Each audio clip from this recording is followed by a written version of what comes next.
know what you're thinking, that is looking pretty remarkable under the bonnet, and the scuttle panel and the tray, remarkable condition. And then you twist the camera just around the corner of the van and you start thinking, actually there's a bit of work involved with this. And there is, but it's not the end of the world. Because for me, this is good in all of the right places. The arches are solid, the chassis is very good.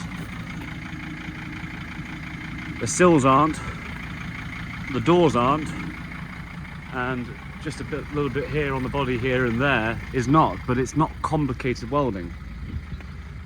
It's not the hardcore complicated welding that you're going to be spending a fortune having someone do this for you, which is always quite nice.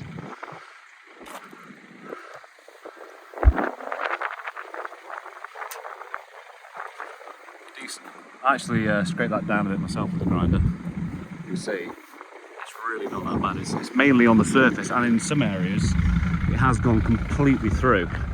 But given the fact this vehicle's probably never had an MOT since it's off the police service, they haven't really cared. You know, they've made sure it's mechanically sound, and which it is, by the way. It drives fantastically well, and they've just driven it and used it like this. I mean, the whole side sill there wants pulling out.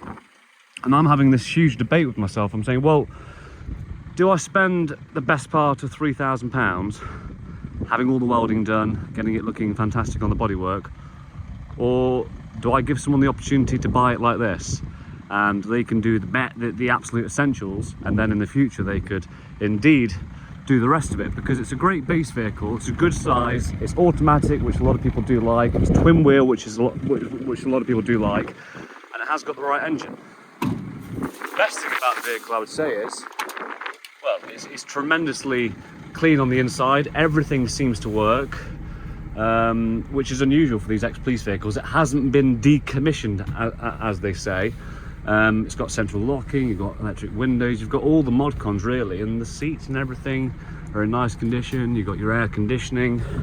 It's a really good spec. I mean, going into the back, it's got a fairly decent layout. It's got a generator that does work. It's done 182 hours by the looks of things. That does work. We had to put a new part on it, but it soon fired up as soon as we did that. Something to do with the fuel. You've got extraction fans, lights. There's your diesel heater control. Nice cupboards throughout. I mean, it's a nice mobile office in many ways, or a crew van, or a mess van, or a base vehicle for a camper conversion. They've even left all the controls in. Battery setup here with a split charger. You've got an inverter on board as well, which is located behind here, which is Victron. Oh, come on, camera. Come on. Come on, Stevie Jobs. Come on. Oh no. Well, there's an inverter there. I'll get the spec later on. Yeah, it's a pretty badass bit of kit. So I'm going to retail this online at a really competitive rate, and I hope no one says, oh, would you take £300 for it? Because guess what? I'm just not going to respond. Because this is a fantastic base vehicle. You ask your friends that know the know. 2.75 cylinder with 70,000 miles on it is incredibly low. It's a real good setup for someone. This is a real good setup. It's just a shame my inspection ramp isn't fully functional at the minute. So I've got to go right lying down to show you underneath it.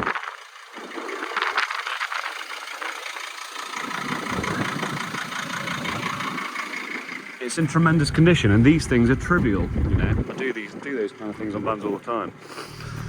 But hey, it's not imperative, and you could snap up a deal here, and further down the line you could do it up. But it's certainly usable right now for something. And I think that'll do it. Hopefully you've got a good idea of what you're looking at. Many thanks.